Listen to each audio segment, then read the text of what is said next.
बिस्मिल्लाहिर्रहमानिर्रहीम। मेरे प्यारे प्यारे अस्तगफिरुल्लाह के मुअज़्ज़िज़ सारिफ़ीन, अस्सलामु अलैकुम।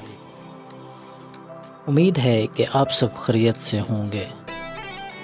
एक और वीडियो के साथ आपकी पेश खिदमत हाजिर हुआ हूँ, तो चलो चलते हैं वीडियो की जानिब। सलाहुद्दीन अय्यूबी रहमतुल्लाह अलैह के दरबार में एक इंतहाई अजीब मुकदमा आया, तो आपने ये मुकदमा एक इब्न तवाब के अंदेशी और हक पर मबनी फ़ैसला करने की सलाहियत को जांचने के लिए उसके पास भिजवाया।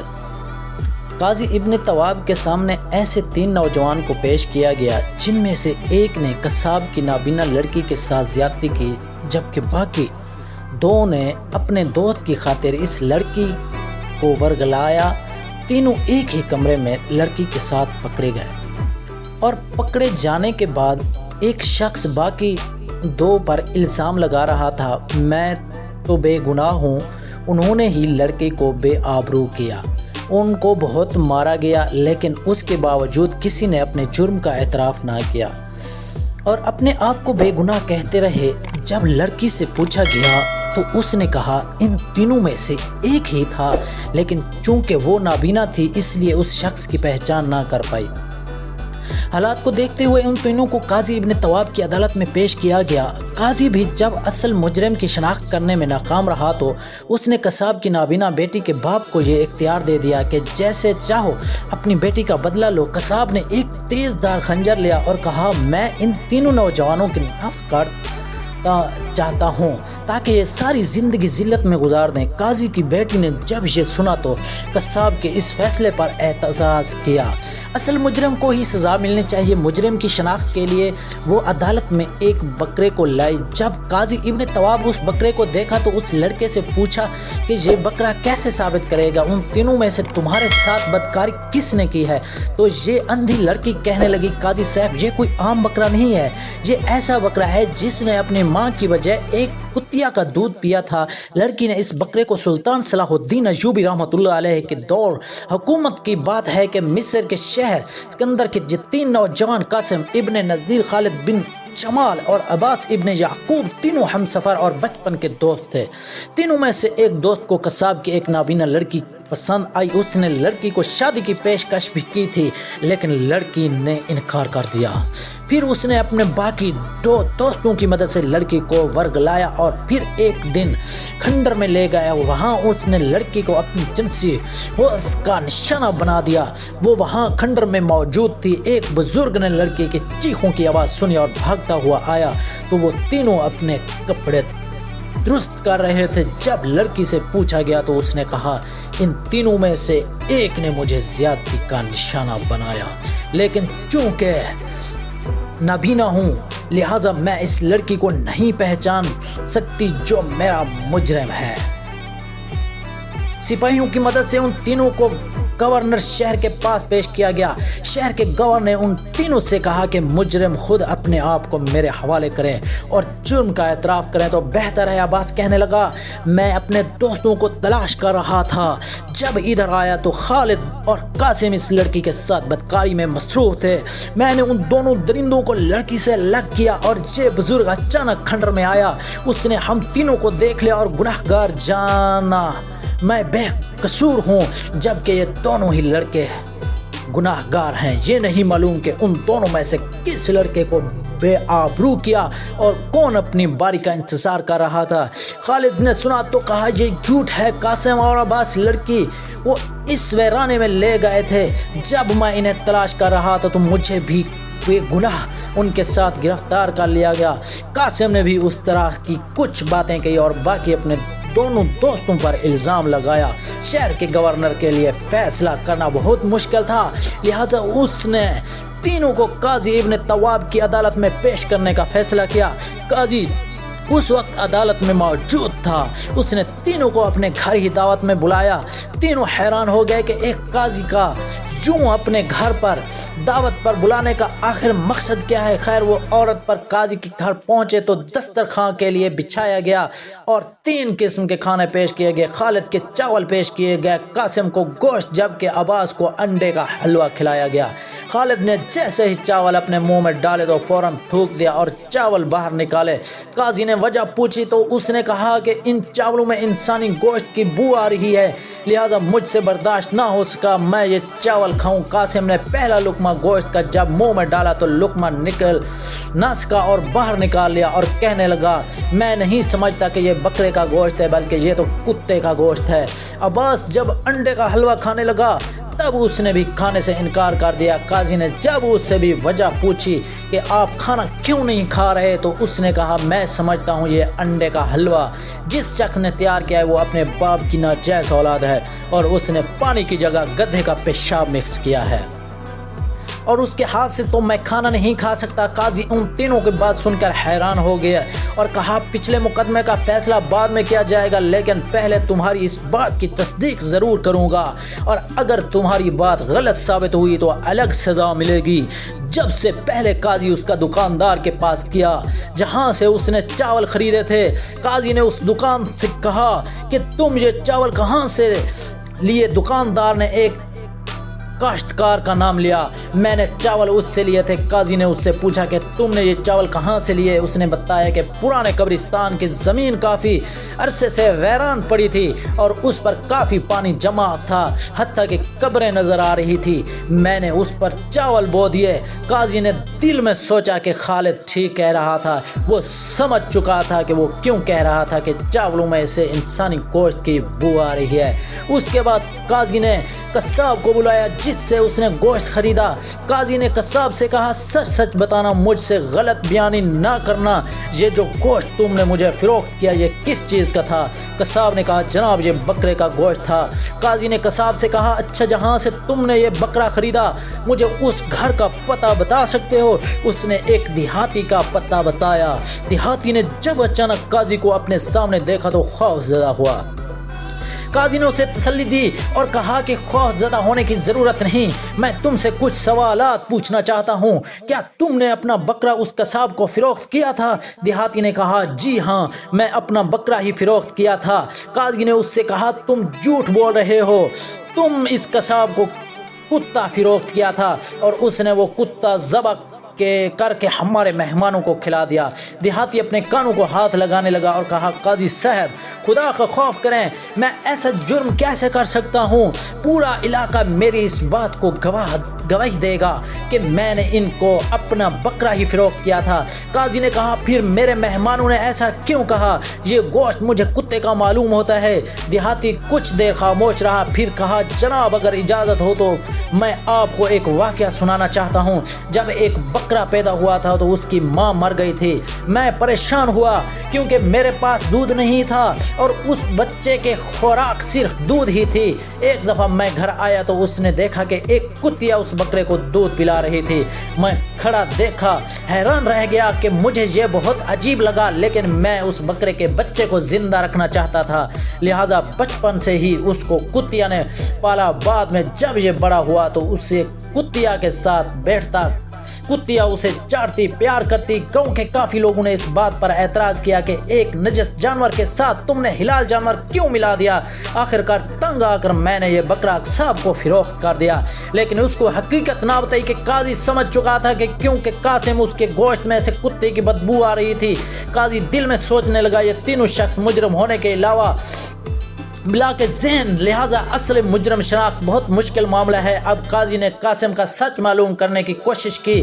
قاضی نے اپنے اس باورچی کو بلایا جس نے انڈے کا حلوہ تیار کیا اور کہا مجھے اپنے والدین کے پاس لے جاؤ۔ باورچی نے قاضی کو بتایا کہ میرا باپ تو بچپن سے ہی فوت ہو چکا لیکن ماں زندہ ہے۔ وہ قاضی کو اپنی ماں کے پاس لے گیا۔ قاضی نے اس کی ماں سے پوچھا کہ سچ سچ بتاؤ یہ بیٹا تمہارا ہے؟ اس کی ماں نے اس سے بات کا اقرار کیا کہ جنگل میں لکڑیاں کاٹ رہی تھی कुछ औबाश डाकुओं उन्होंने मुझे बेआबरू में शादीशुदा थी, जबकि मेरा शौहर उस वक्त तिजारती सफ़र पर था। उन नौजवानों की वजह से मैं हामला हो चुकी थी, लेकिन मैंने ये राज किसी को ना बताया।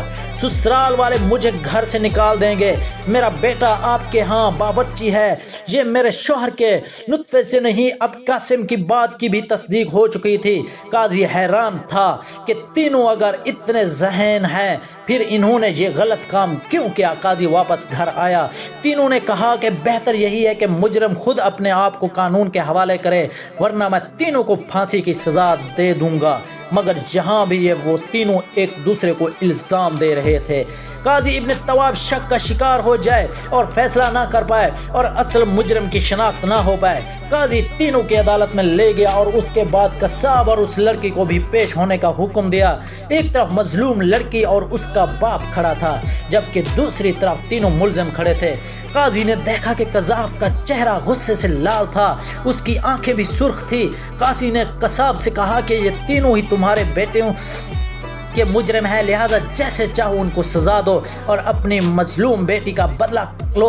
कसाब ने कहा कि मैं इन तीनों को सजा दूंगा और ऐसी सजा दूंगा कि तीनों इबरत का निशान बन जाएंगे। मैं इनको मारूंगा नहीं, बल्कि इन तीनों के नस काट लूंगा ताकि फसाद की जड़ ही खत्म हो जाए और दोबारा ये किसी की बहन बेटी की इज्जत पामाल ना कर सकें। ये जिंदा ही रहेंगे, लेकिन जिल्लत और रुसवाई के अलावा इनकी किस्मत में और कुछ नहीं होगा। कसाब ने खंजर तेज धार आले पर रखा और तेज करने लगा। काजी की अक्लमंदी ने जब कसाब के इरादे को देखा तो कहा कि ये गलत है। जो सजा इस कसाब ने तीनों के लिए तजवीज़ की है वो असल मुजरम को ही मिलनी चाहिए। काजी ने बेटी से कहा, बेटी लेकिन मेरे लिए असल मुजरम की शनाख्त करना मुश्किल हो चुका है और लड़की भी नाबीना थी, वो भी अपने मुजरम को नहीं पहचान सकती। काजी की लड़की ने कहा कि आप इस देहाती के पास जाएं जिसने अपना बकरा इस कसाब को फिरोख्त किया था। दरअसल उसके पास 2 बकरे थे, जिसमें से एक बकरा उसने छुपा लिया था। वो बचपन में ही कुतिया के दूध पिलाता था। वो बकरा ही उनसे मुजरम की शनाख्त करवाएगा। वो बकरा अदालत में पेश किया गया और उसके बाद उसको एक तारीकी कमरे में खड़ा किया गया। तीनों ने कहा कि बारी बारी जाकर उस बकरे के सींगों को हाथ लगाएं। जब मुजरिम उसके सींगों को हाथ लगाएगा तब बकरा एक अजीब सी आवाज़ निकालेगा जो कुत्ते से मिलती जुलती होगी। तीनों कमरे में गए और बकरे के सींगों को हाथ लगाया, वापस आ गए। फिर लड़की ने एक सिपाही से कहा, इन तीनों के हाथों को सूंघो। सिपाही ने तीनों के हाथों को सूंघा और फिर काजी की बेटी को बताया कि तीनों के हाथ से एक अजीब किस्म की खुशबू महसूस हो रही है। ये सुनकर काजी की बेटी काफ़ी परेशान हो गई। बाप ने अपनी बेटी को परेशान देखा तो परेशानी की वजह से पूछी। उसकी बेटी ने बाप को बताया कि मैंने बकरे के सींगों पर एक ख़ास किस्म की खुशबू लगाई थी।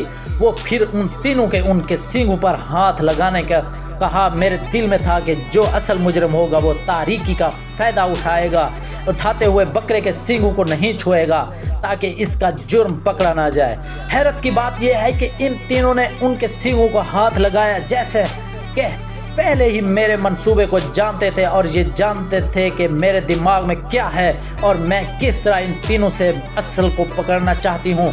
ये तीनों बहुत चालाक और शातिर लोग हैं। काजी ने जब ये सुना तो कहा, बेटी फिर मेरे फैसले के दरमियान हेल क्यों हुई? ये सामने खड़े शख्स की बेटी के मुजरिम हैं और बेटी के बाप ने खुद इन तीनों के लिए सज़ा भी तजवीज़ कर ली है, तो फिर देर किस बात की है? इनको इनका काम करने दीजिए।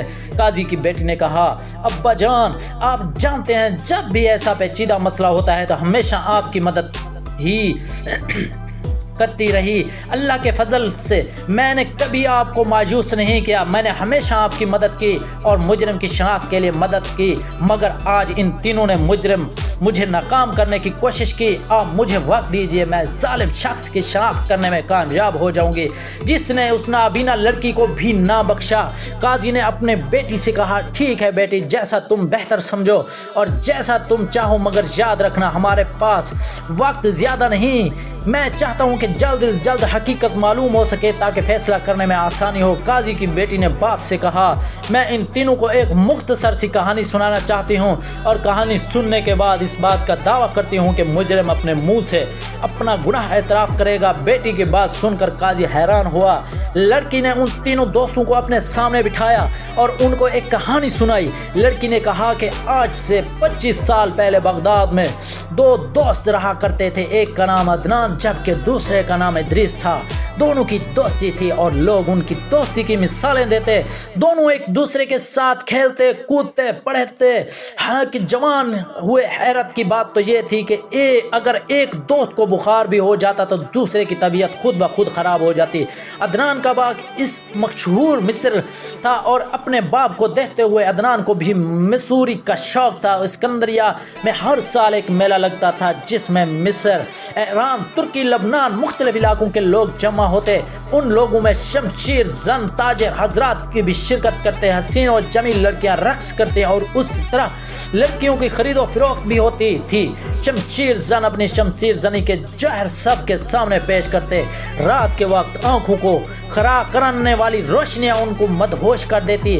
امیر و کبیر لوگ اپنے حجرے میں بیٹھ جاتے، خوبصورت لڑکیاں ان کے سامنے رقص کرتی۔ اسی میلے میں مسور عمر جو عدنان کا باپ تھا اپنی دکان لگاتا، اپنی مسوری کے اعلی شاہکار لوگوں کے سامنے رکھتا۔ دیکھتے دیکھتے اس کی تصویر میں فروخت ہو جاتی۔ ایک دفعہ مسور اپنے عمر سخت بیمار تھا۔ اس نے اپنے بیٹے عدنان سے کہا کہ میری جگہ آج تم دکان پر ٹھہرنا، گاہکوں کا بہت زیادہ رش ہوگا لہذا تم نے ان کو ڈیل کرنا ہے۔ عدنان اپنے باپ کو دکان پر بیٹھا تھا کہ اس کا دوست ادریس پریشانی کی حالت میں اس کے پاس آیا۔ عدنان نے اس سے پریشانی کی وجہ پوچھی تو ادریس نے بتایا کہ میں نے میلے میں ایک لڑکی دیکھی، وہ ایک شہزادی تھی، وہ اس شہزادی کے ساتھ ایک کنیز بھی تھی، وہ ایک بڑی چہرہ لڑکی تھی اور مجھے پسند آئی تھی اور اب میں اس کے بغیر زندہ نہیں رہ پاؤں گا۔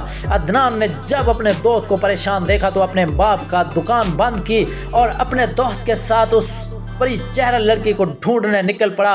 ان دونوں دوستوں نے اس لڑکی کو ڈھونڈنے کے لیے پورا علاقہ چھان مارا، ہر گلی میں گئے مگر لڑکی نہ مل سکی۔ دوسرے دن وہ میلے میں اس لڑکی کی تلاش کرنے کے لیے نکلے پڑے لیکن پھر بھی وہ لڑکی ان سے نہ مل سکی۔ اب 10 روز میلہ ختم ہو چکا تھا، لڑکی نہ ملے اور ادریس بے حد پریشان تھا۔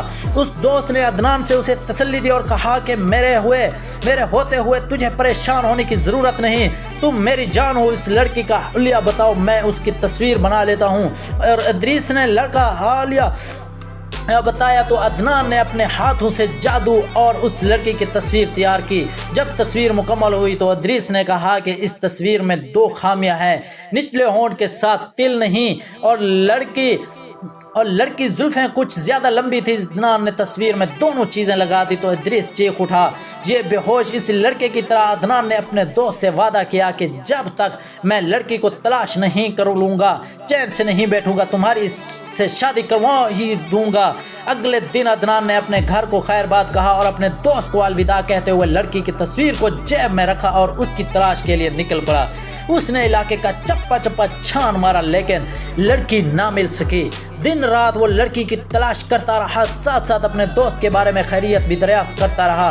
اسے بتایا گیا کہ اس کا دوست سخت بیمار ہے، یہ سن کر وہ بھی بیمار پڑ گیا لیکن اس کے باوجود اس نے لڑکی کی تلاش جاری رکھی حتیٰ کہ 1 سال کا عرصہ گزر گیا، لڑکی نہ ملے اور سال کے بعد دوبارہ اسکندریہ کے اس میلے کا انعقاد ہوا جہاں ادریس نے لڑکی کو پہلی بار دیکھا تھا۔ عدنان اپنے دوست کی خاطر میلے میں گھومنے لگا، شاید وہ لڑکی دوبارہ مل جائے۔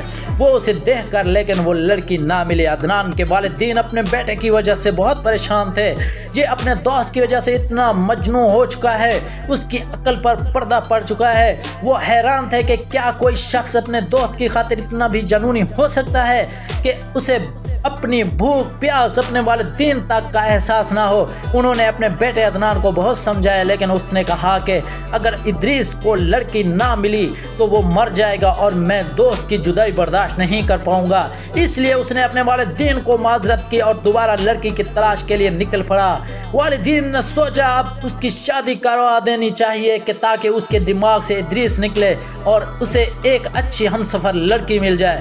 مسور عمر نے اپنے بیٹے عدنان کے لیے لڑکی پسند کی اور اس کی شادی کرائی۔ سہاگ رات جب اس نے دلہن کا घूंघट उठाया तो अदनान को झटका लगा। लड़के ने कहा कि सरताज क्या हुआ, मुझसे कोई गलती हुई? अदनान ने अपनी दुल्हन से कहा कि देखो, अगर एक शौहर ने होने के नाते मैं तुझसे कहूँ तो क्या तुम मेरी बात मानोगी? दुल्हन ने कहा, हर वो बात खुदा और उसके रसूल की शरीयत के खिलाफ ना हो, ज़रूर मानोगे। अदनान ने दुल्हन से कहा, नहीं, मैं कहूँगा तुझे मानना पड़ेगी, वरना एक मासूम शख्स अपनी जान हार बैठेगा।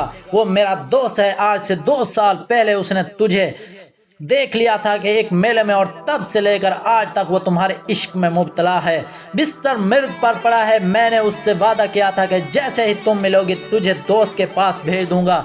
खुदारा मेरी इस हालत पर रहम करो, मैं तुम्हें तलाक देना चाहता हूँ और अपने दोस्त के यहाँ भेजना चाहता हूँ ताकि तुम उसके पास जा सको, उसकी जान बच जाएगी। दुल्हन ने कहा, ठीक है, मैं आपके दोस्त के पास जाती हूँ, लेकिन आप मुझे अभी तलाक मत दीजिएगा, जब मैं वहाँ पहुँच जाऊँ तब ही तलाक दीजिएगा। अदनान ने कहा, ठीक है। दुल्हन जाने की तैयारी की, एक घोड़ा मंगवाया और आधी रात को इद्रीस के बताए हुए पता पर चली। आधी रात का वक्त था, कुछ राहन जंगल में बैठे थे। उन्होंने देखा कि एक खूबसूरत लड़की घोड़े पर सवार उनकी तरफ आ रही थी। उन्होंने लड़की का रास्ता रोका, लड़की को पकड़कर अपने सरदार के पास ले गए। डाकुओं के सरदार ने देखा कि जेवरात से लदी हसीन और जमील लड़की उनके सामने खड़ी है। सरदार ने उससे पूछा कि आधी रात को तुम यूं अकेली कहाँ जा रही हो? लगता है तुम्हारी नई शादी हुई है। इतनी हसीन और जमील दुल्हन आधी रात को अकेले निकलना खतरे से खाली नहीं।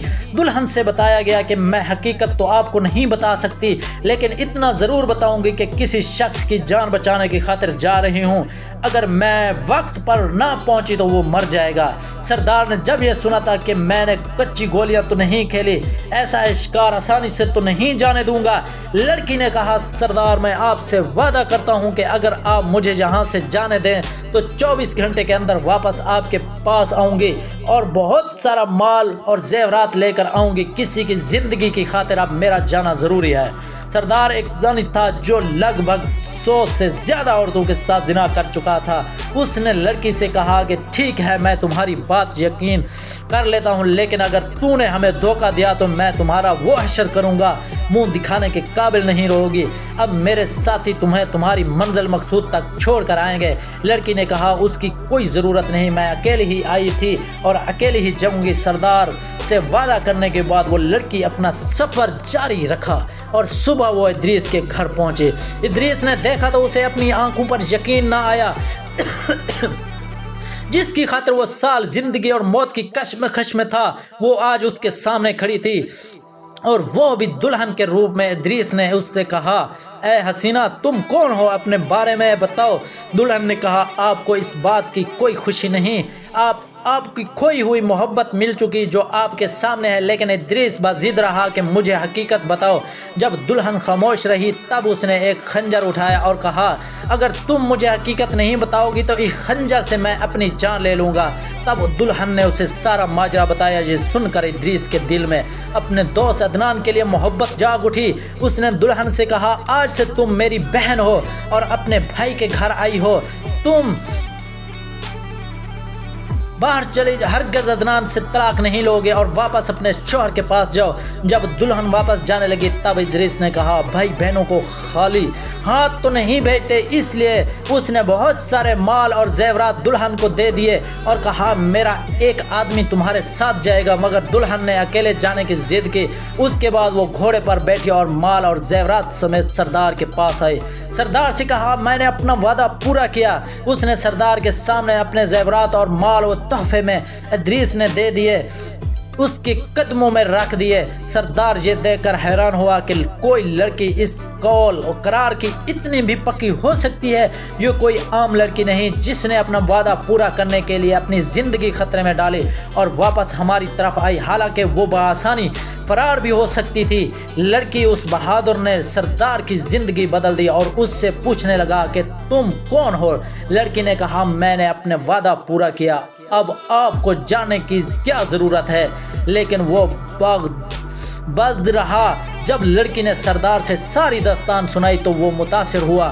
اس نے کہا آج تم نے ناپاک شخص کو بدل ڈالا۔ اس نے لڑکی کے سر پر ہاتھ رکھا اور کہا آج سے تم میری بیٹی ہو، اور اگر بیٹی اتنی نیک ہو تو اس کے باپ کو بھی گناہوں سے باہر آنا چاہیے اور توبہ کر لینے چاہیے۔ سردار نے دعاؤں سے اس لڑکی کو وہاں سے روانہ کیا، زیورات اور مال بھی دیا۔ لڑکی واپس عدنان کے پاس آئی تو عدنان نے اسے دیکھا، حیران ہوا۔ لڑکی نے اسے سارا ماجرا کیا تو عدنان سجدے میں گر گیا۔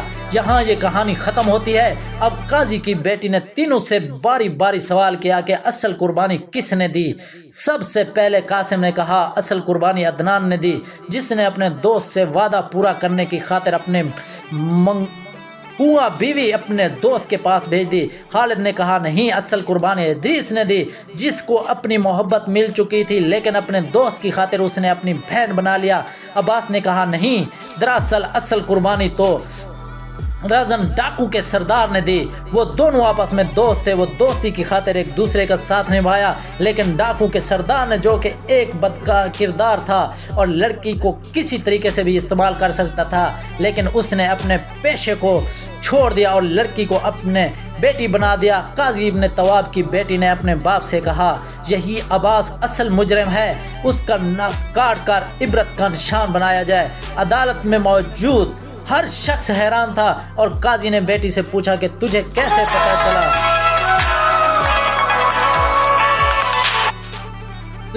کیسے پتہ چلا مالک اس خاصیت کے لوگوں کو پسند کرتا ہے؟ عباس خود نے اس لیے اس نے ایک زانی سردار کو پسند کیا اور اس کی تعریف کی تو میں اس کی ذہنی رجحان کو سمجھ گئی۔